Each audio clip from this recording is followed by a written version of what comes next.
pa eh. Oo naman. I mean, Ate V is a very good person. She's a very good actress. Why will I ever say no to working with a person like that? Diba? Kasi it's always a privilege. It's always a great opportunity. Kumusta naman si LT, attorney? Wala akong masabi. Ano talaga, in character. Mura, dating in character hanggang sa pag-uwi. She really prepared for the role. Siguro mas challenging sa kanya kasi nga she was the second choice, so to speak. So, kailangan niya ipakita na she can do good. Binigay naman niya ng gusto. Wala akong naging problem with any artist. Takot sila lahat kay Direk Chito. Mas maaga pa silang dumating. Yung attorney, na-mention nyo kanina talaga, walang nagbago kay Direk Chito? Walang nagbago. I mean, hindi ko pa siya nakaka-work first time mo to First talaga. time eh. So, para kung bagong producer na namamangha ka na lang yung shots niya, yung naiisip niyang treatment, o hindi ko naisip yun parang gano'n. Pero anong mas una mong idea? Yung script or si Direk Chito?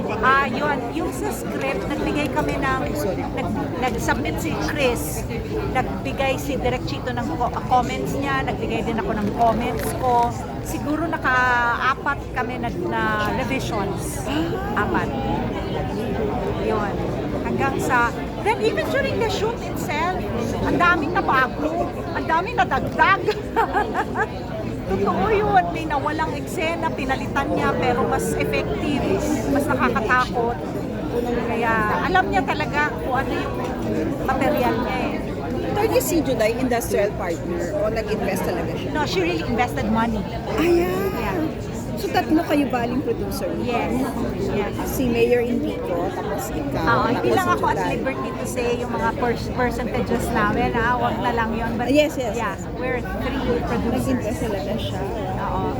Common yun ngayon, no? Si Dennis kasi yung Brightburn, kasama rin sa Queen. Nag-invest din I siya. think it's something good for the artist kasi nabibigyan ka ng chance. Tapos ikaw din mismo, hindi ka lang artista. You're also a producer. So, like sila, Juday, how do we... Itong pag-handle ng press ko na ito. Nag-handle Hands-on talaga siya? kami. Tumulong sa amin si Mother B-Boy. Pinagplanuhan namin to several weeks. Anong gagawin natin para naman we can offer something different. Yun. Kasi kami ata yung last na nag-press Oh yes, con. attorney. Yun. Nung bongga ng yung press ko. At kasabot, At May drama. Tsaka yung yung flow, yung set Yung up. set. Kasi pinababa kayo. Doon sa iba, pinatatakbo. Hindi na pina-interview. Hindi, kasi sabi namin mas practical kasi to let the artist join na lang the table. Mas mag-work yun. Mas okay yung output ng press. Yeah. Kasi minsan, mas efficient. Basta yung painting na yan, very crucial yung painting na yan. Yan actually yung kaya talaga.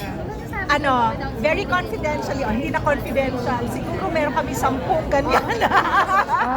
Yung painter, gumawa ng 10 ganyan. Exactly the same. Kasi syempre, exactly the same. Yes. Kaya niya talaga, yung Kaya niya. details. Ang galing niya. Ang galing ko ng Pangalan? Alam ko yung mukha niya, pero hindi ko maalala yung name. Naku, magagalit na siya. Espantaho. Yung character dyan ng gumawa ng painting is Silvio Madamba. Yun yung pangalan ng character. Ano po expectation nyo sa Espantaho dito sa festival? Expectation. Opo. Ano ba?